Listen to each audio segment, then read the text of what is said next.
Russia's aggression on Ukraine, against Ukraine, has taken the most horrific form when the strategy of Russia's military is to target civilians and to invoke the most pain and terror on innocent people and on the most vulnerable of the vulnerable.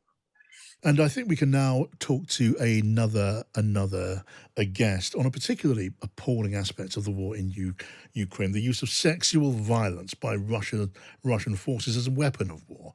I want to talk now to Lesia Vasylenko, who is joining us, I think, from Kyiv, the Ukrainian MP from the Golos Party. Lesia, good evening to you.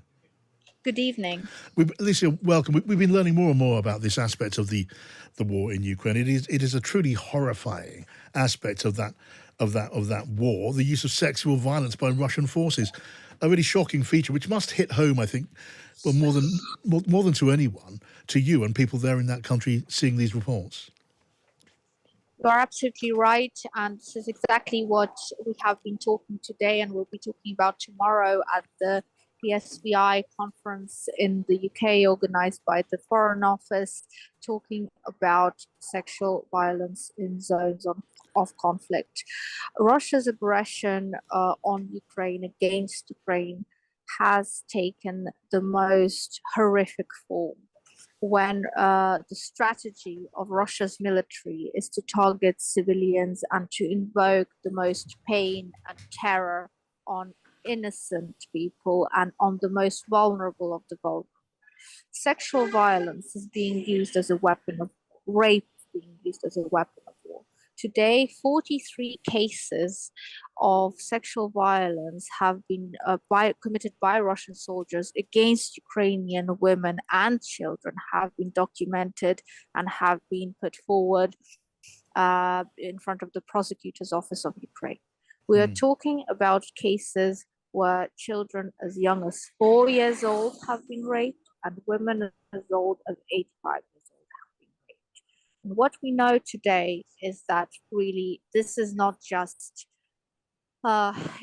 exclusions or exemptions or just cases where a soldier has gone rogue, but really that this has been the strategy of the Russian army.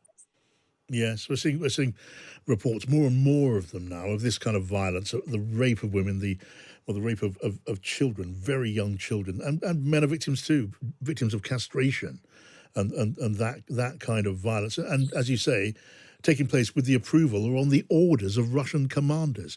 It suggested also that victims of this violence aren't necessarily getting all the sort of support that they would wish. Just tell us more about that.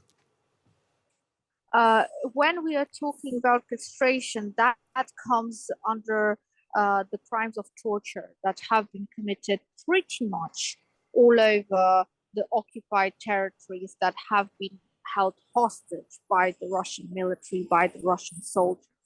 Just recently in deoccupied Kherson region, there have been located 9 torture chambers, 9 torture locations, where all kinds of bodily harm have been administered to Ukrainian men and women just because they were Ukrainian.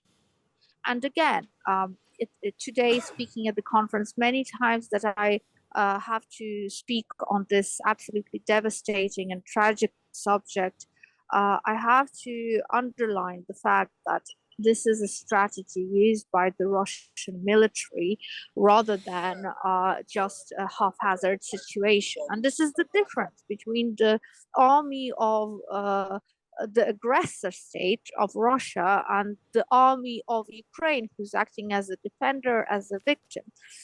In the Ukrainian military, we have almost we always make the point of educating our soldiers about the crimes of sexual violence, what it entails, how to deal with the victims. And we see that our soldiers are very, very open to this kind of information and are very open to countering any kind of behavior that may show signs of sexual violence, Yes. especially against the most vulnerable of the vulnerable, that is to say, women and children. It is an appalling, appalling crime. Lesia, thank you for joining us and sharing your thoughts on this. Lesia Vasylenko, Ukrainian MP for the Kolos Party.